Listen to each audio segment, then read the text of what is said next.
People always ask us to clarify what we talk about when we say that our boats are modern reproductions of boats used in the days of working sail.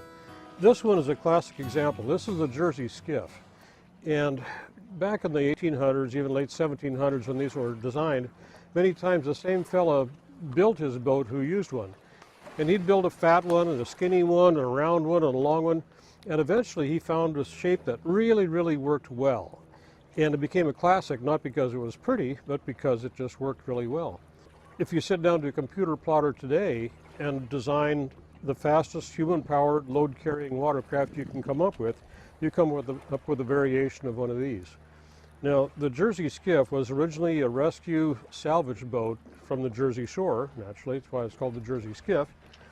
And being a rescue boat, it had to be really fast. Being a salvage boat, it had to carry a lot. And another really important function was these boats were pulled up on a beach. If you compare them to, say, a Whitehall that has a long, narrow fin keel, you pull that boat up on the beach, that fin keel keeps it from sitting flat, and the boat rolls over on its side. So if you have a lot of cargo in it, the cargo flops over, or it's just really unstable as you're getting in and out.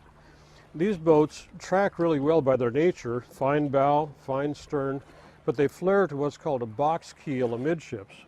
The box keel means that if the bottom of the boat flares out and comes to a close, tight stern again. And what does that do? When you pull the boat up on the beach, it has a flat place so the boat sits nice and flat. And if you need to work in the boat, you have a flat place to stand. If you want to fish, you can cast, you've got a flat place for your feet, you can pull crab pots, you've actually got a working surface inside the boat. So boat sits flat on the beach. It also acts like a pivoting surface, so when you want to tack, the boat pivots and tacks beautifully. It never goes into irons, gives you a really nice control underway.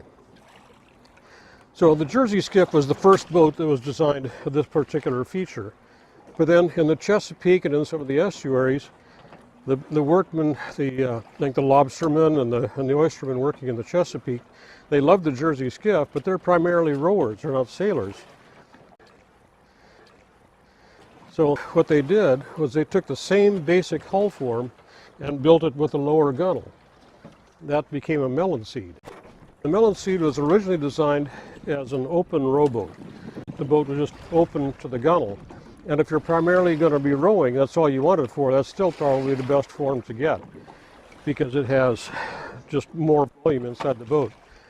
But if you were to take that very open hull form and try and make it sail with this relatively low freeboard, as the boat heels, it would take water in. So we decked over the entire boat, so now you're basically sailing a giant bubble. It's actually one of the safest boats we build, even though it has a fairly low freeboard. And another function of this one, many people came to us over the years wanting a tandem sliding seat rowboat that they could sail. But a typical sail rig like this one has in it, your mast has to be in this position, which has to be integral with your front seat. You can't make that seat move, you can't have a sliding seat because it has to be firmly fixed for the sail rig. So we adapt the Melonseed with what's called a balanced lug rig. That has the mast all the way forward. Now we've completely opened up the interior, so we have tandem sliding seats, smooth, powerful sliding seats with a very functional sail rig. That's why we have the two boats. If you're primarily thinking about a boat that you can row, that you can sail on occasion, you'd look at the Melonseed. If you're looking primarily for a sailboat that you can row on occasion, you'd look at the Jersey Skiff. They both have the same speed because a fish looking up at both boats sees exactly the same thing. They're essentially the same on their water line. And then we took those designs a little bit further.